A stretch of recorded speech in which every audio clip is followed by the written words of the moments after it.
actually written by a priest who was in this parish many years ago. It was composed here. We'll start now. You're welcome here this evening for our little discussion on Carlo Acutis. Blessed Carlo Acutis, soon to be Saint Carlo Acutis.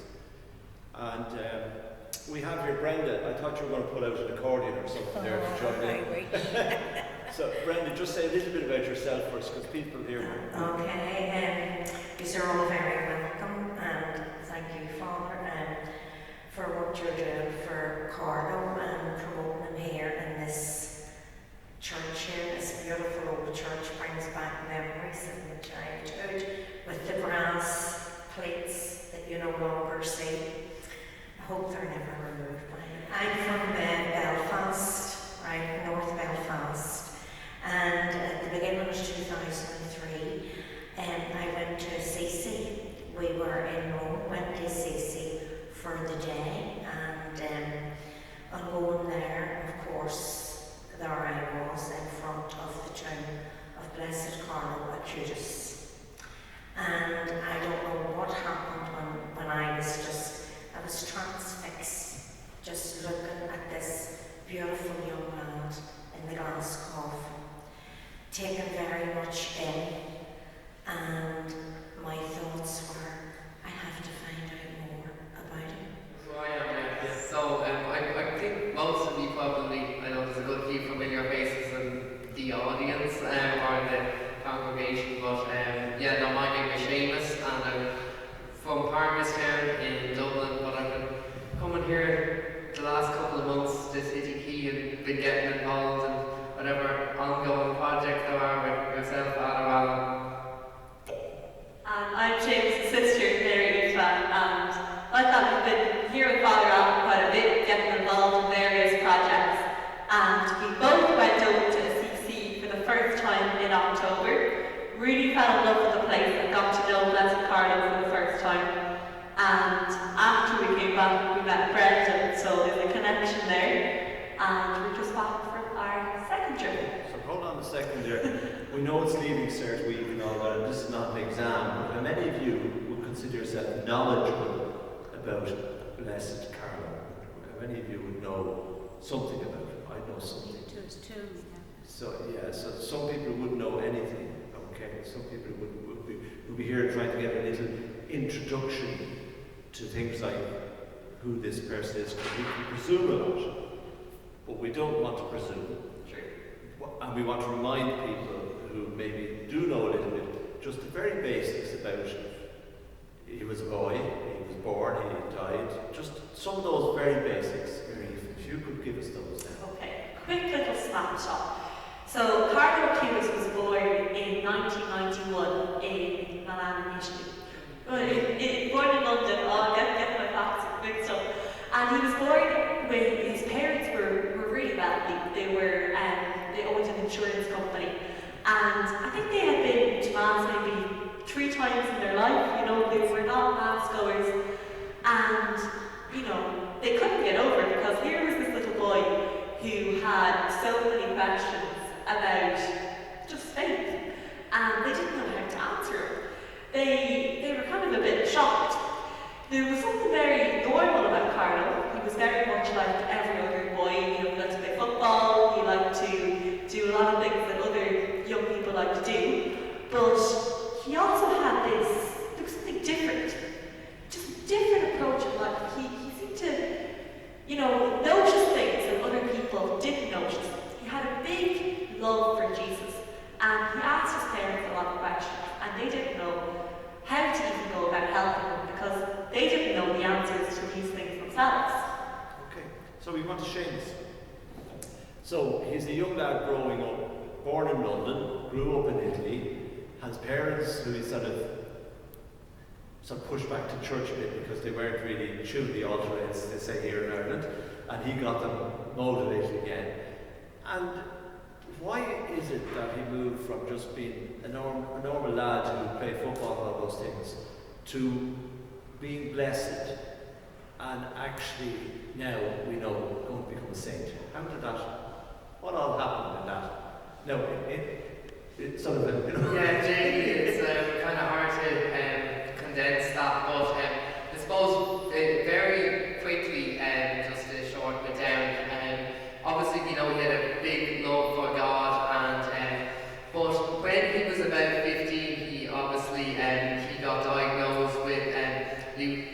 leukemia and galloping leukemia very quickly, just before he went back to school in September 2006. His parents thought it was a cold that was going around, but within a couple of weeks he was terminally ill, and he passed away just at the age of 15. But at his funeral, I think there were so many people there that were at it, people that his family didn't know, homeless people, people on the edge of society, the children that were bullied in school. That Carlo looked out for all those children, came to the funeral, and I think he had left behind such a legacy of going to adoration, you know, following Jesus, that people said, hold on, there was something special about this boy, and that's how the process began in becoming a saint. Okay, Brenda, we go to Brenda now, and we'll put out the accordion in a minute. But a little bit now about, like, he was buried obviously in Milan.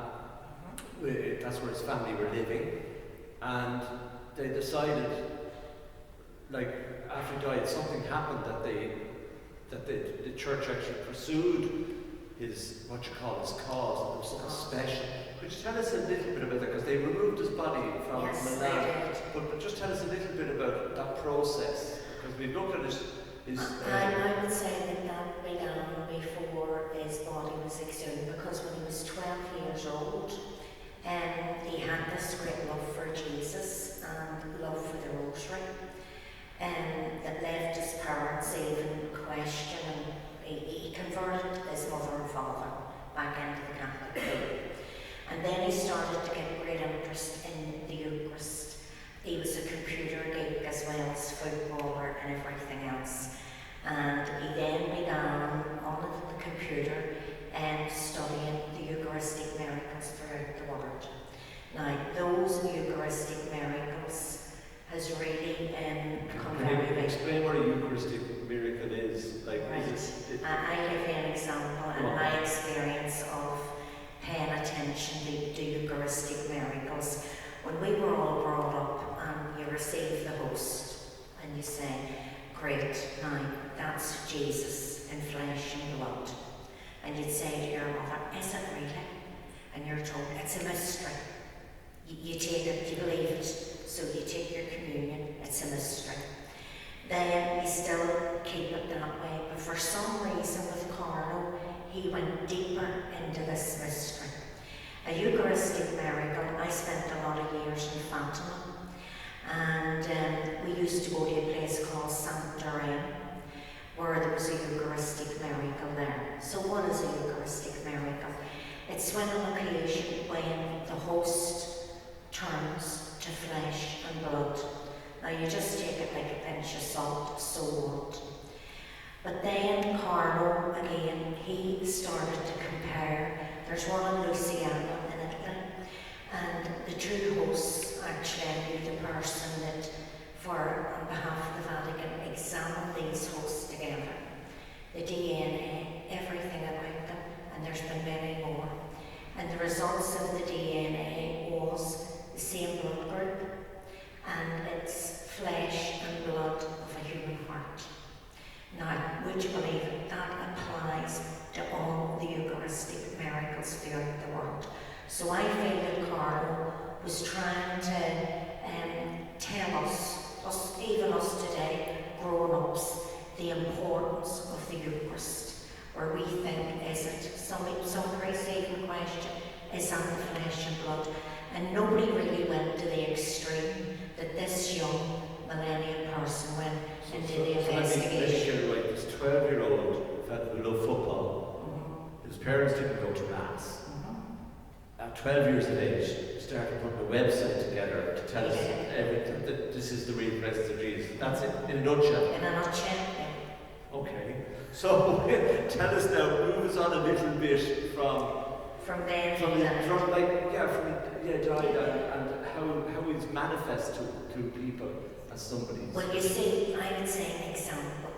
With the school friends, where they would say, you're going to have a few computer games, he loved Mario, and he'd say, but I need time for a prayer. He disciplined himself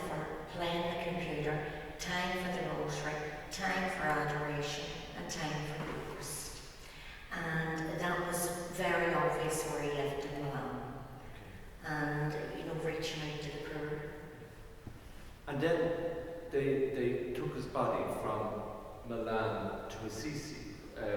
Why did they do it and what happened? Well, his body was exhumed in Milan. Once the Vatican had received this website of this young man, and people started to pray to him. And there was, before he became blessed, there was a miracle in Brazil of a young 5-year-old who had the same galloping leukemia as Carlo, prayed to him, and he was completely cured. So when it began that he to become Blessed Carlo, and they went to the tomb, they exhumed the body, and they arranged for, with, of course, consent from his mother and father, for the body to be brought to Assisi, and when they unwrapped the white cloth, there the body was intact. And it was then agreed that it was brought and left in Milan. But even before he died, 10 days he suffered and was able to tell his parents, I'm happy to die because I've lived my life without offending God and pleasing God. His quotes are absolutely amazing. What's your favourite one? My favourite one is when I would go into the schools or speak to young people, I would say, even to my grandchildren, I'd say, you want to be a famous footballer, you want to be a movie star. Carlo says, do not be a photocopy, be an original.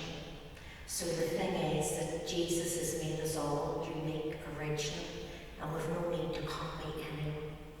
And he was an original. So we went to Seamus there for a second, because how old are you, Seamus? I'm 21, will soon be 22. 22, and you could be anywhere tonight. Yeah.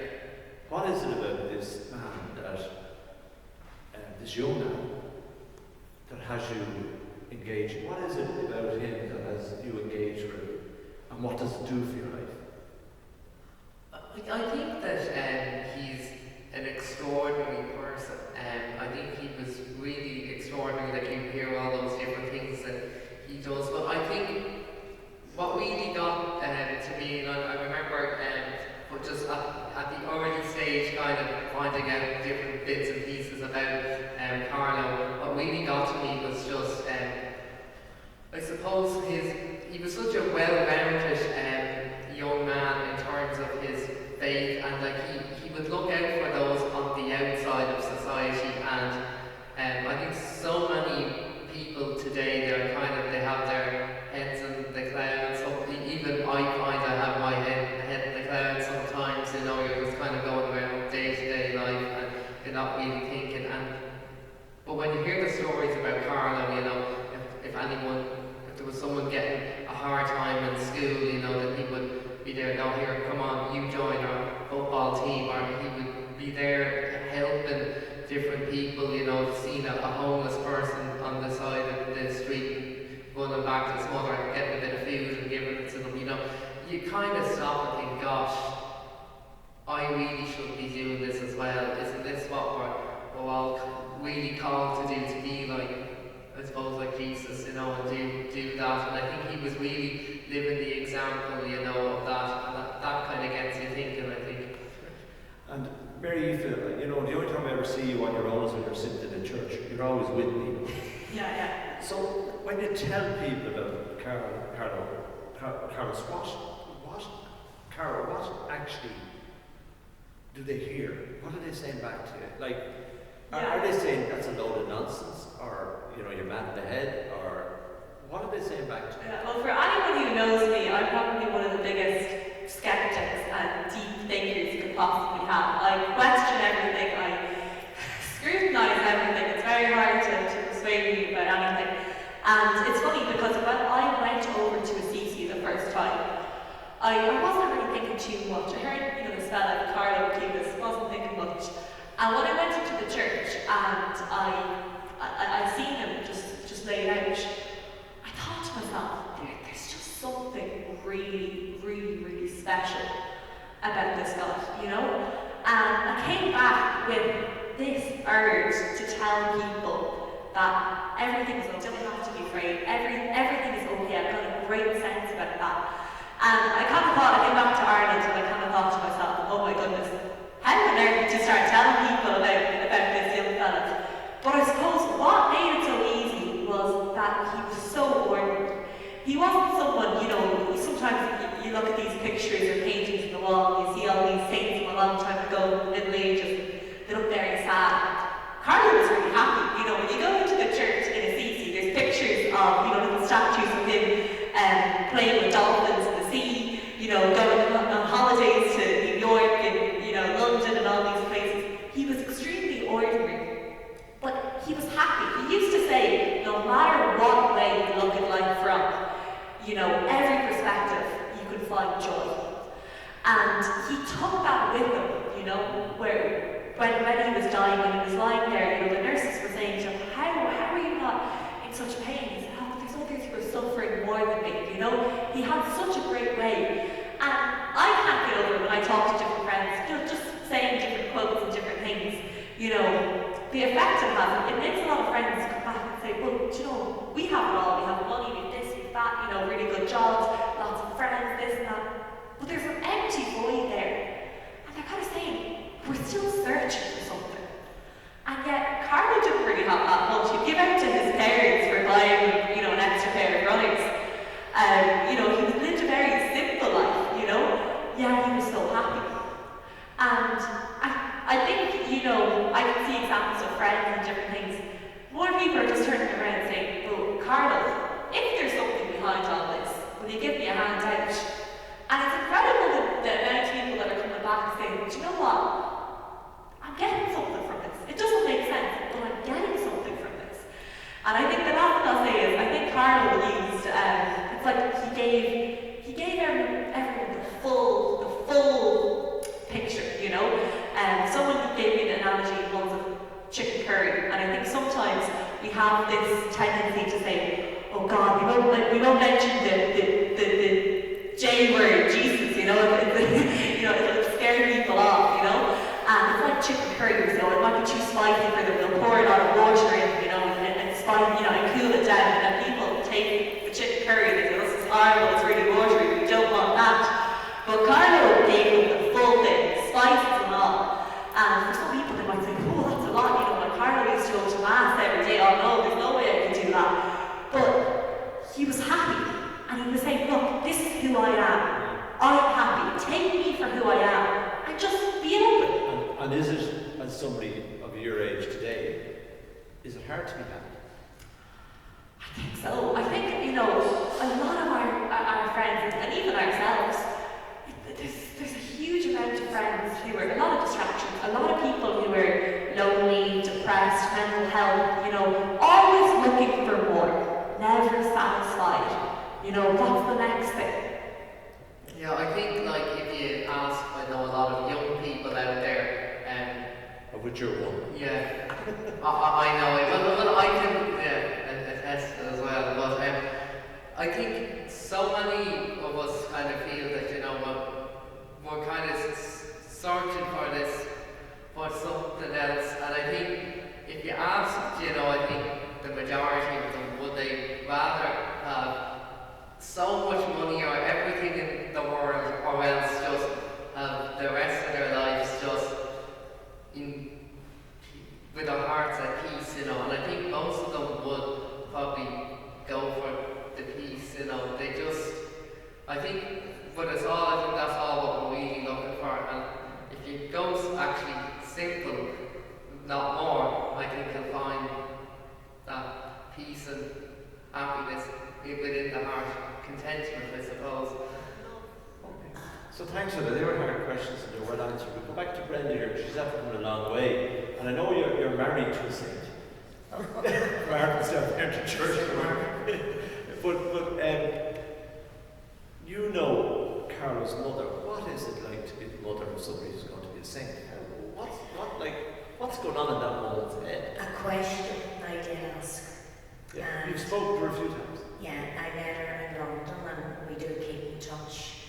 And my question was, how can you look at your son? You know, I just couldn't get my head around looking at him there without wanting him to become alive. And she says to me, you know, Brenda, my son, from he was born till he was 15, till he died, he lived a full life. And he had done more in that short life. And when we were chatting together, I thought, well, if Carlo didn't have that plan that God had for him, 15 years, we wouldn't know about Carlo.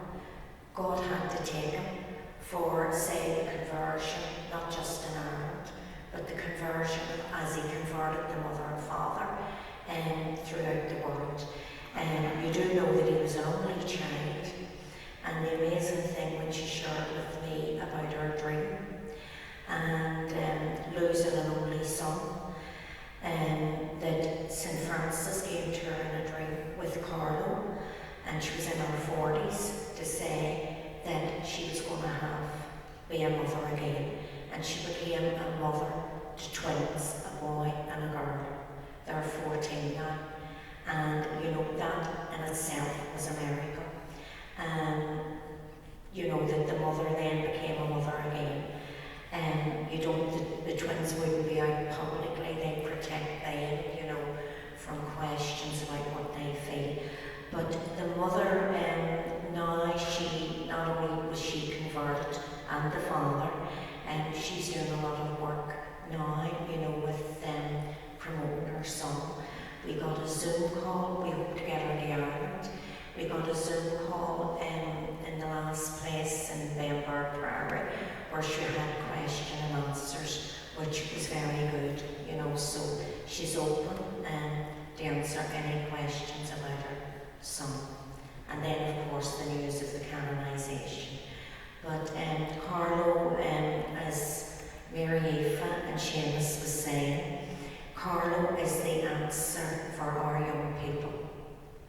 I mean, and our grandparents and great-grandparents, gone back in our generations, it was St. Patrick who came. And St. Patrick, they begged him to come back to Ireland. And St. Patrick was only 16. Then slowly, St. Patrick's Day parades. Is there any Christianity in it? No more. So in Ireland, like many other places, we're not in a good place where our faith is concerned. And even our children. And I would say to children, tell them about Carlo. Carlo would love you. Yes, children, have you made your first communion? Oh yes. How many of you visit your mass? There's not a big majority put their hands up. So I say, oh, Carlo's going to love you. You have to go home and bring your mother and father back to the mass and the sacraments and tell them you need that Eucharist. Carlo was wealthy, the family was wealthy, he could have all the material things he needed. But what Carlo gained in his life, he became a billionaire spiritually, with the Eucharist, with the Rosary, calling his highway to heaven. And his short And the mother trusts you so much, she trusts you with something special. Yes, she gave me a relic, which I have here tonight, and for you to be blessed with, and the relic's been touched with the forthcoming saint of the mother, and it's a lock of his hair. There's also the primary relic that comes every several months from Assisi to Ireland, and it's been round every 3 months, so hopefully maybe here. And what's a relic? I know maybe I could answer the question, but for you, like, what's the significance of a relic, and what have you seen it? Why? Well, a relic is part of that person. You know, you don't have the whole person, but if you have part of that, we're speaking about first-class relics.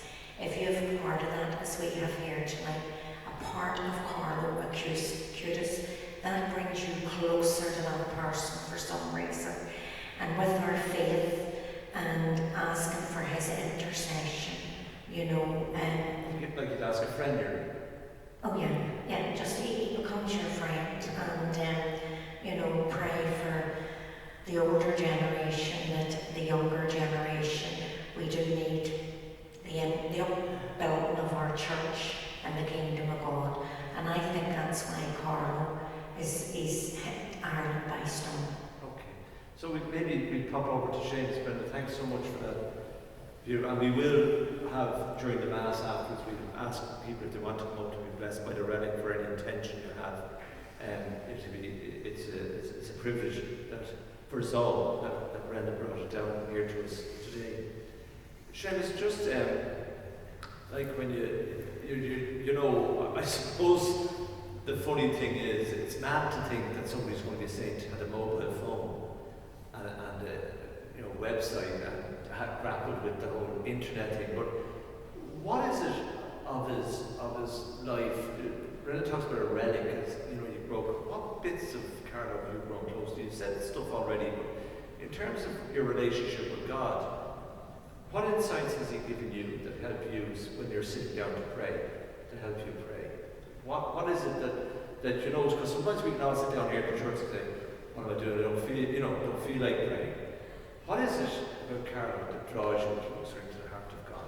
Well, I think the first thing is that I still have many of those days where I struggle to pray. So Carlo doesn't cure you straight away, but I think what he does do is that he's almost like kind of it's like a little a good temptation, not like the devil, like he kind of like tempts you to kind of say, look, this is the way, this is what I do, and there'll be days at home that I'd say, do you know what, Carlo would pray the rosary. I actually don't feel like praying the rosary, but I'd be able to say a decade, or I might be, oftentimes, for those who even know me, I play a lot of music, and often I'm in town playing music, and I will be getting off the bus and passing the Blessed Sacrament, and I say, Carlo loved the Eucharist, and he'd always go in, because he always used to say that we can get, another of his quotes is, when we're outside in the sun, we get a suntan, but when we are in front of the Eucharist, we become more like Jesus. So I think that's one thing that's definitely... So, from what you're saying, it's not like it's that what he said, but there's somebody that inspired you. Yeah, that's it. Yeah, he is someone that inspires me, and I look at his life and say, gosh, I should do that as well. I think it's real. Yeah, it is real. Yeah, because he's so close in time to myself as well. You can really relate. Yeah. Mary-Aoife, do people think you're bonkers? Oh, I think everyone thinks I'm absolutely off the wall. Absolutely off the wall. You're talking through this, and you're saying all these things about relics and miracles, and it's a whole other language. Like maybe 50, 60 years ago in Ireland, people would talk about it and come home on the bike from Sedality or something.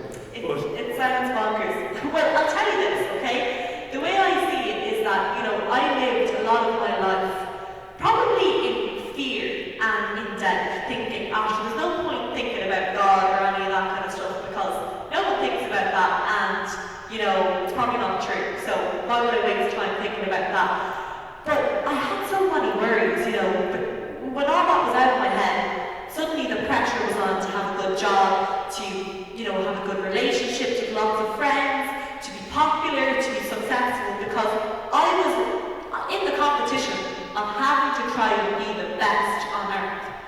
And when I saw Carlo's tune there, I said to myself, what do I have to lose? Why don't I give this a go? Why don't I just trust?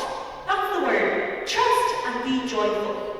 Because once you do that, I realised to myself, it doesn't matter. And, immediately after, I felt much better. The weight of all my problems and all my worries and obsessions trying to be the best and trying to compete were gone. I felt as if I had a friend up there who could help me out and who I could confide with little worries and different things. And I felt like what is to come is going to be so great, that this life is like watching television in black and white, and what's to come is going to be in full colour, so who wants to go back to black and white TV? But I think the thing that really kept me going was knowing, I'm not losing anything. In fact, I really believe that I'm going to be gaining something great, just a lot of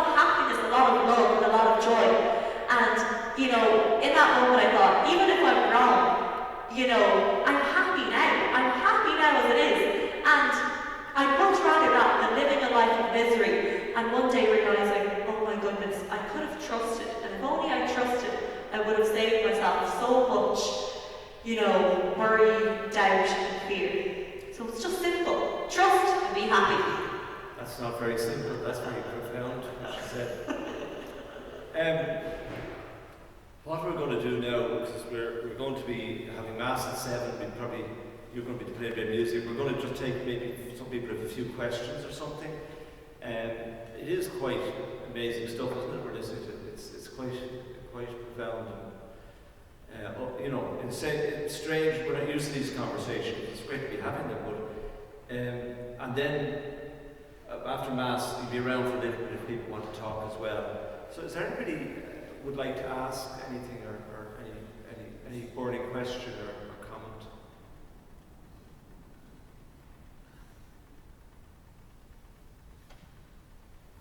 Anybody just an impression? Yes? Will they feel that this young Carlos is drawing them closer to Jesus and Mary? That Carlos, that they say that Carlos is drawing you closer to Jesus and Mary. It's not like you're a fan show. You're following him. You're not deifying him. He's actually leading you to somewhere else. Okay. I think definitely yes. I think when I discovered Carlo first, it was I probably at that early stage was kind of a bit kind of going down the fan route of, oh yeah, Carlo is great. But it's funny, the last time when we went to Assisi the second time, I was looking at there at the tomb of Carlo Acutis, as Mary was saying, there's these lovely illustrations of Carlo, but all of them are there and he's pointing to Jesus. He's pointing to Jesus in the Eucharist. It's all pointing to Jesus with Mary, you know. And I think that was not actually got me thinking. I say, gosh, it really is. He's, you know, all the saints that are there in Assisi, St. Clare, St. Francis, St. Carlo, you know, they're all pointing to Jesus. And it's something now that I'm kind of like, it just draws you closer to him, I think, you know. Thank you. Anybody else got a comment or question? Just wondering, when exactly, is there any time for the canonization? Is it next year or? It's going to be released on the 1st of July. 1st of July. Oh. It'll be announced on the 1st of July, the date of next year's canonization. So it'll be sometime next year. Canonizations, they group together with others, you know, so it's usually 3, 4, or 5 who are canonized together. So, but also that they're not deifying any one of them. That sainthood is, many are called to sainthood. There's no, as somebody said to me once about another issue, you cannot absolutize any one image of God. God is manifest in many ways through many different people, many different saints, emphasize different aspects of faith. So that's probably why. It's an interesting process, but I'm sure you'll be booking your ticket as soon as you're here. Anybody else have anything to ask or say? Yes? What is it like at the tomb? What is it like to pray? At the tomb? Yeah. What is it like at the tomb? What is it like to pray there?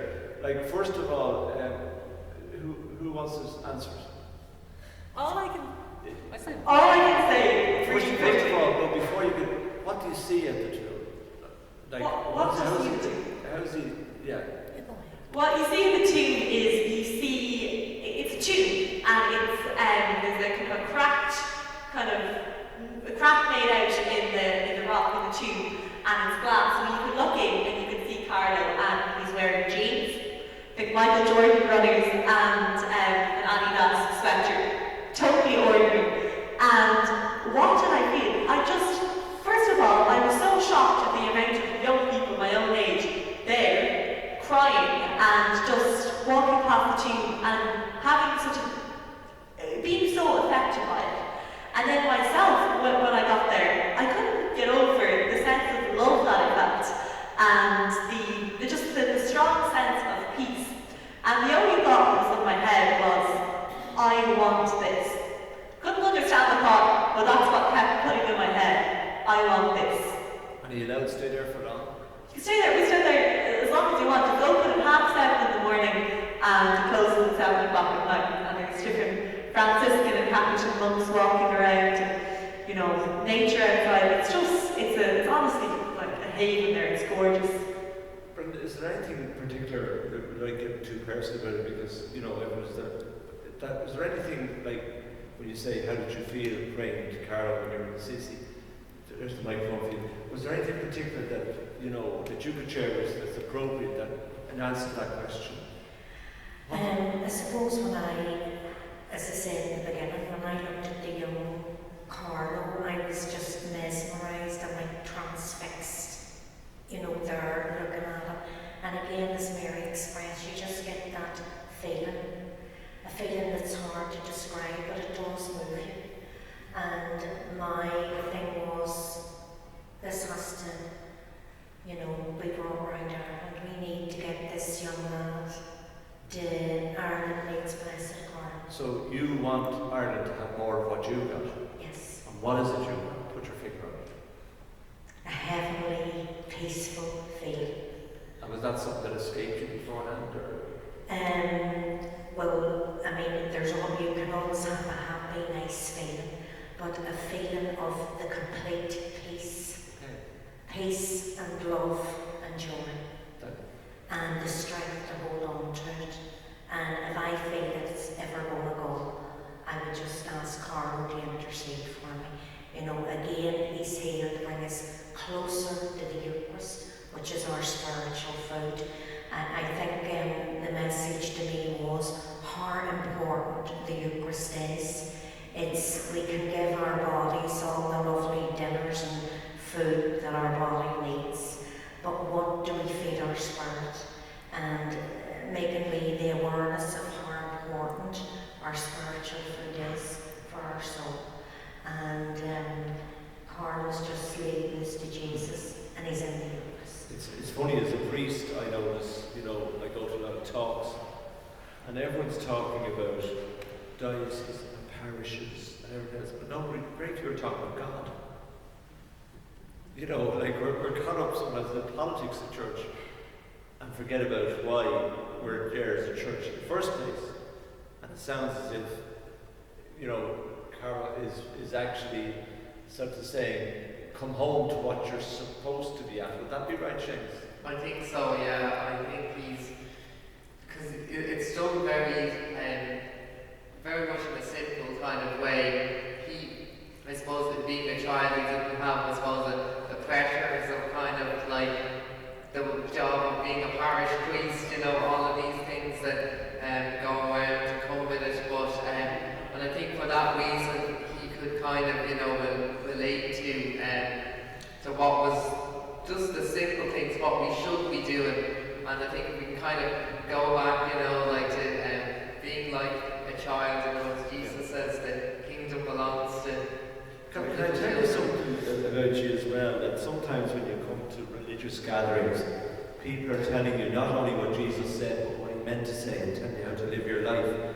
I don't get that about you. You're not telling us that we have to go and do so many masses and say so many, oh, we have to do this or we have to do that. You seem to be telling us about, you know, there's some spirit there that we have to engender and live it rather than, you know, something heavy. There's nothing heavy about what you're saying. He's not like, you know, sometimes people make something heavy out of something it's not. No, it's not. But as Seamus used the word earlier, temptation, that's what I would say as well, is that the minute I just became open, I said, you know what, why don't I just open myself to this?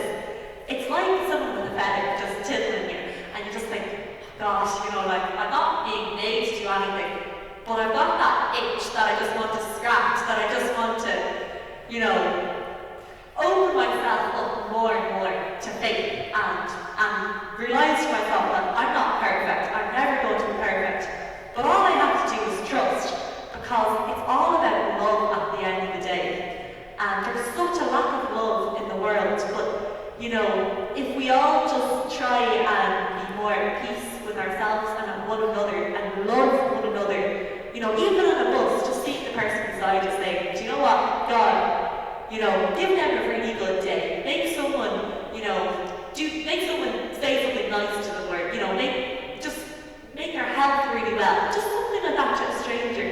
You know, that's love. And we need more of that.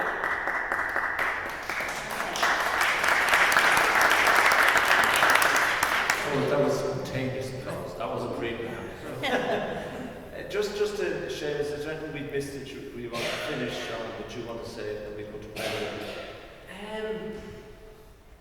I think we have covered a lot, I suppose, in this session. I think the big thing anyway for me is that, you know, as Mary said earlier, we don't have too much to lose by just thinking, just maybe even having a little thought about Carlo, you know, and thinking what is he about, and as I said, he is leading us to Jesus and Mary, and I think, you know, as well as that, you know, rather, as you said there as well, we don't necessarily need to be saying like loads of prayer, like obviously they're great, but I think it's just kind of like this recognising that we're all on this journey and putting a bit of trust in it, and let God guide us anyway to the best we can.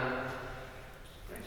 So Brenda, thanks for making the journey down from North Belfast, and is there anything, because what we're going to do when we finish is we give it a few minutes to get ready for Mass. We have Seamus and maybe there's one or two others going to be playing as well, so we let them play some tunes during the Mass.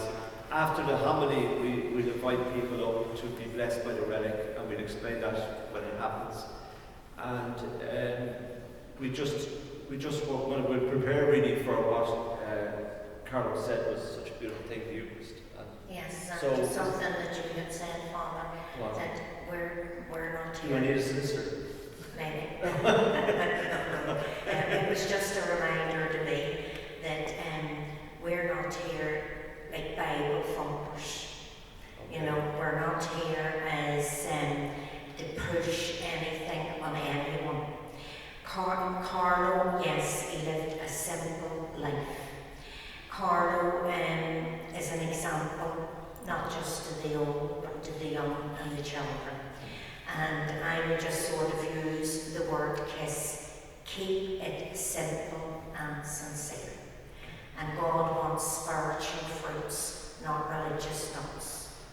Right? Okay. So, look at me when she said religious notes. So I would say love is the key. As Mary-Aoife says, if we do everything with great love, that's the answer to living life. Thank Okay, you. so haven't they been fantastic? Just a joy to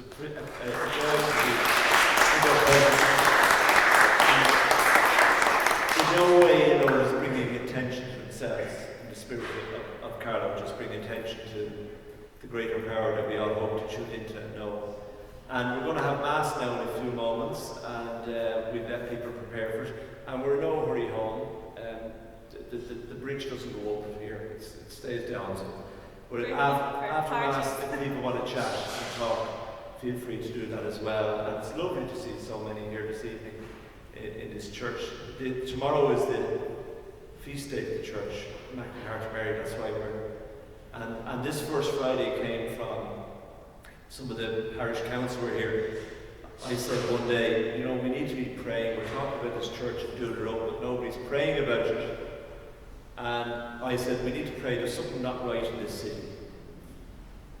And we said, we do the first Fridays, and we have prayer all day. Blessed Carlo. Do you know what day that day was? The morning of the 23rd of November. And that night we had the riots in the city. So we believe that having the first Friday here and the prayer is very important. We don't usually do evening Mass, we do it on the first Friday. So that's just a little background for you. And thank you for blessing us with your presence and your words and your sincerity and your vision. It is being recorded. It was the first time we used this camera, so we might even have the on button on, so I can't say we're going to have it. But we'll see if it turns out we put it on the website. How's that? So Suzanne, we'll keep our fingers crossed and trust in Carlo when it comes out. And we may have to do a bit of editing or something. And we will record the Mass, but we won't record when people come forward to be blessed by the word. Is that okay, just to protect people's privacy? So thank you, and we'll go and get ready for Mass now. Thank you as well Thank you very for much. everything. Very good.